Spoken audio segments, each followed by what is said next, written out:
મહાદેવી અનેક નામોથી ઓળખાય છે. તેણી સામાન્ય રીતે મૂળ પ્રકૃતિ તરીકે ઓળખાય છે, તે જે આદિકાળની બાબત પણ છે, અને મહામાયા તે જે માયાની બહાર પણ છે.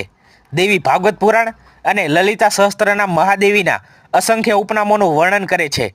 આ નામોમાં તેણીની દેવી અને વિનાશક લાક્ષણિકતાઓનો સમાવેશ થાય છે. દેવી ભાગવત પુરાણમાં તેણીને બધાની માતા, સર્વ જીવોમાં જીવન શક્તિ અને તે જ સર્વોચ્ચ જ્ઞાન છે તરીકે વર્ણવવામાં આવી છે.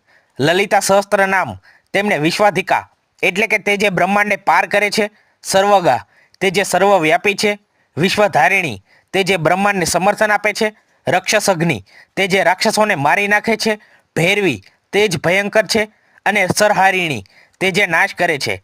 મહાદેવીના વિનાશક લક્ષણોનું વધુ વર્ણન આયરસ્વ નામના સ્તોત્રમાં કરવામાં આવ્યું છે.